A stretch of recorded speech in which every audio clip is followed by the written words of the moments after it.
Broker, நீ இந்த பால விநாயகருக்கு செட்டில்மெண்ட்லாம் கொடுக்க போகிறதில்ல.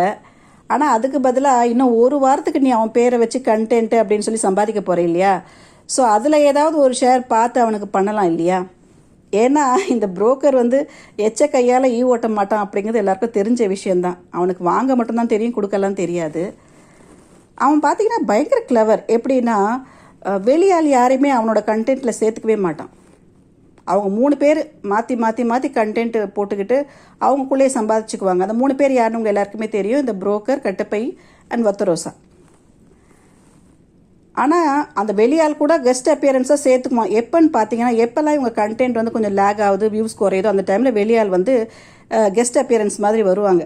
அதுவும் அவங்களோட ஃபேமிலி மெம்பர்ஸ் தான். ஏன்னா ஃபேமிலி மெம்பர்ஸ் தான் இவங்ககிட்ட ஷேர்லாம் கேட்க மாட்டாங்க. அப்படிங்கிறதுனால தைரியமாக கூட்டிகிட்டு வரணும். அந்த 3 பேர் யார் அப்படிங்கிறதும் உங்களுக்கு தெரியும். அமிர்தம்மாள், மாமனார் அப்படின்னு சொல்லி ஒரு கேரக்டரு, அதுக்கப்புறம் பார்த்தீங்கன்னா இந்த பாலவிநாயகம். பாவம் அந்த 3 பேருமே இந்த மீடியாவை பற்றி தெரியாதவங்க, மொபைல் அதிகமாக யூஸ் பண்ணாதவங்க. என்ன நடக்குது அப்படின்னு கூட அவங்களுக்கு இது வரைக்கும் புரியாதுன்னு நினைக்கிறேன். ஆனால் அமிர்தம்மாள்லாம் மீடியா என்னென்னு தெரியாது. ஆனால் பயங்கரமான ஒரு என்ன சொல்கிறது, அதாவது அவங்களோட ஜெராக்ஸ் தான் அந்த கட்டப்பை அப்படின்னா அப்போ அவங்க எப்படிப்பட்டவங்க அப்படிங்கிறது உங்களுக்கே தெரியும். ஏன்னா கட்டப்பையே சொல்லியிருக்கா, காசு கொடுத்தா எங்கள் அம்மா யாரை பற்றி வேணாலும் பேசும், எக்ஸ்ட்ரா ஒரு 1000 ரூபாய் கொடுத்தா என்னை பற்றி கூட நல்லா பேசும் அப்படின்னு சொல்லிட்டு அவளே சொல்லியிருக்கா. ஸோ அவங்களுக்கும் இந்த காசு தான் பிரதானம். காசு சம்பாதிக்கிறது எப்படி வேணாலும் சம்பாதிக்கலாம் அப்படின்ற ஒரு முடிவில் இருக்கிறவங்க அவங்க. அதனால் அவங்கள வச்சு இவங்க என்ன பண்ணாலும் அவங்களும் எதுவும் கேட்க போகிறது கிடையாது. அதனால் தைரியமாக அடிக்கடி அமிர்தம்மாவை இந்த கண்டென்ட்டுக்குள்ளே எடுத்துகிட்டு வருவான். ரெண்டாவது பார்த்தீங்கன்னா மாமனார் அப்படின்னு ஒரு கேரக்டர். அப்படி ஒரு கேரக்டரே கிடையாது. ஏன்னா அப்படி ஒருத்தர் இருந்தார்னா, இப்படி ஒரு பொண்ணு கேவலப்பட்டு அசிங்கப்பட்டு மீடியாவில் இருக்கும்போது இப்படி வாயை மூடிக்கிட்டு சும்மா இருக்க மாட்டாங்க. ஸோ மாமனார் கேரக்டரும் அது சும்மா, அது ஒரு டம்மி.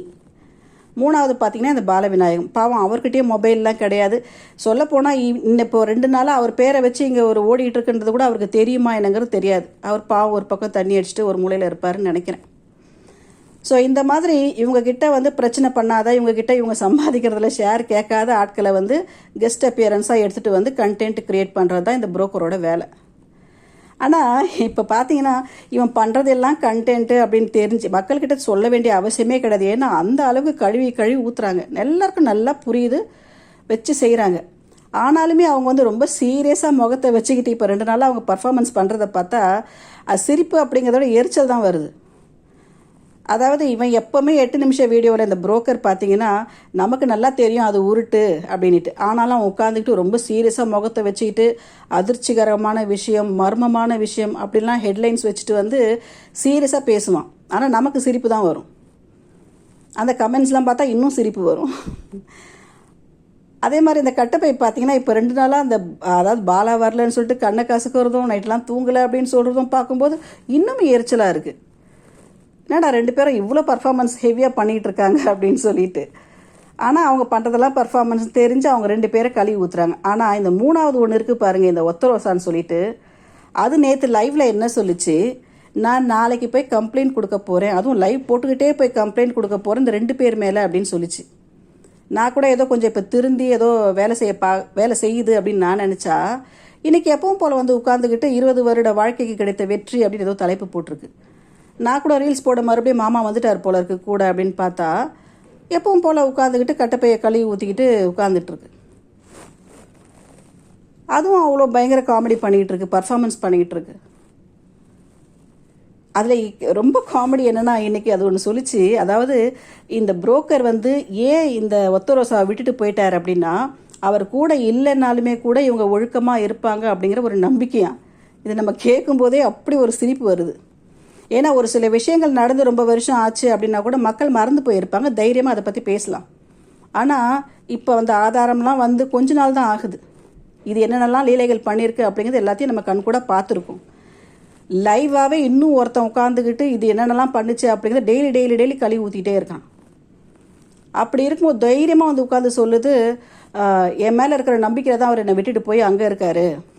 ஏன்னா அந்த நம்பிக்கை அவகிட்ட இல்லை, நான் ஒழுக்கமாக இருப்பேன் அப்படிங்கிறது அவருக்கு நல்லாவே தெரியும் அப்படின்னு ரொம்ப வெக்கமே இல்லாமல் பேசுது. இதெல்லாம் பார்க்கும்போது அவ்வளோ ஒரு எரிச்சலாக இருக்குது. நானும் இப்போ கொஞ்ச நாளாக பார்த்துட்டே இருந்து இது மக்களுக்கே எல்லாருக்கும் நல்லா புரியுது, கண்டென்ட் தெரியுது, கமெண்ட்டில் கழுவி ஊற்றிட்டு தான் இருக்காங்க அப்படின்னு சொல்லிட்டு. ஆனால் பட் என்னால் கமெண்ட் பண்ணி எதுவும் பேச முடியாது. ஏன்னா 3 பேருமே என்னை பிளாக் பண்ணியிருக்காங்க. அதனால தான் இப்போ நான் வீடியோ போட்டு என்னோட மனசில் இருக்கிற விஷயங்களை நான் சொல்லிக்கிட்டு இருக்கேன். ஸோ அந்த 2 பேரை மக்கள் புரிஞ்சுக்கிட்டு கமெண்ட்ஸில் கழுவி ஊற்றுறாங்க. ஆனால் இந்த ஒத்த ரோசா இருக்குது பார்த்தீங்களா, அதுக்கு இன்னுமே ஒரு குரூப் இருக்குது. அவங்களாம் எங்கேருந்து வராங்கன்னு எனக்கு சத்தியமாக புரியல எனக்கு. அதாவது இவங்க 3 பேர் பணம் சம்பாதிக்கிறதுக்காக என்னென்னவோ பண்ணிக்கிட்டு இருக்காங்க. சரி, அவங்க பண்ணுறாங்க, அது பணம் சம்பாதிச்சுட்டு போகிறாங்க. ஆனால் இந்த 2 பக்கமும் ஒரு 10 பேர் உட்காந்துக்கிட்டு இங்கேயும் அங்கேயும் மாறி மாறி மாறி ஜால்ரா போட்டுக்கிட்டு இருக்காங்க. இவங்களுக்கு அதனால் ஒரு அம்மஞ்சல்லி பிரயோஜனம் இருக்கா அப்படின்னு பார்த்தீங்கன்னா கண்டிப்பாக இல்லை. ஆனால் எதுக்காக இவங்க கொந்தளிச்சு போய் இப்படி அத்தை மாமான்னு சொல்லிட்டு 2 பக்கமும் போய் கமெண்ட்ஸுங்களை போட்டுக்கிட்டு இந்த கதையை உண்மைன்னு நம்பிக்கிட்டு அப்படி பொய்ன்னு தெரிஞ்சாலும் அதை ஏற்க மறுக்கிறாங்க. அவங்க நம்பவே மறுக்கிறாங்க. ஏன்னா அது ஒரு இதில் மாயையில் அவங்க சிக்கிக்கிட்டாங்க. வெளியே வர முடியாமல் உட்காந்துக்கிட்டு அத்தை நீங்கள் அவங்கள விடாதீங்க இவங்கள விடாதீங்கன்னு சொல்லிட்டு இவளை ஏற்றி விடுறதும், அங்கே போய் அவள் உங்களை ரொம்ப பேசுகிறான்னு சொல்லி அங்கே ஏற்றி விடுறதும். ஒரு சிலரை பார்த்தீங்கன்னா இந்த புரோக்கர் அப்படி கழுவி ஊற்றுறான். சிலரெல்லாம் நம்ம ரொம்ப கெத்துன்னு நினச்சிட்டு இருப்போம். சிலரெல்லாம் அவங்களெல்லாம் அப்படி வச்சு செய்கிறான் உட்காந்துக்கிட்டு. ஆனால் அதுங்களும் கொஞ்சம் கூட வெக்கமே இல்லாமல் திரும்ப போய் லைவில் உட்காந்துக்கிட்டு ஸ்பேனர் பிடிச்சிட்டு உட்காந்துட்டு இருக்கிறத பார்க்கும்போது கேவலமாக இருக்குது. இப்படி என்ன வெக்கம் கெட்டு போய் அப்படியெல்லாம் அவங்க பார்க்கணும்? அப்படி என்ன அவங்க படிக்கிட்டு இருக்காங்க சொல்லுங்கள்? ஜஸ்ட்டு பணம் சம்பாதிக்கிறதுக்கு ஏதோ ஒருத்தரை மாற்றி ஒருத்தர் சண்டை போட்டிருக்காங்க. இதை ஜஸ்ட்டு வேடிக்கை பார்த்துட்டு வந்துடலாம். அது நிறைய பேர் அப்படி தான் பண்ணிகிட்ருக்காங்க, வேடிக்கை பார்த்துட்டு வந்துடுறாங்க. ஆனால் இன்னும் ஒரு குரூப் பார்த்தீங்கன்னா இவங்களை இதை சீரியஸாக எடுத்துகிட்டு சண்டை போட்டிருக்கு உட்காந்துக்கிட்டு. அதாவது உங்களை மாதிரி ஆட்கள் இருக்கிற வரைக்கும் அவங்க திருந்த போகிறதே கிடையாது. இது தொடர்ந்துக்கிட்டே தான் இருக்க போகுது அப்படிங்கிறது நல்லாவே தெரியுது. அவங்களெல்லாம் ஒன்றுமே பண்ண முடியாது. ஏன்னா சிலதுக்கு அடிக்ட் ஆனவங்கள ஒன்றுமே பண்ண முடியாது.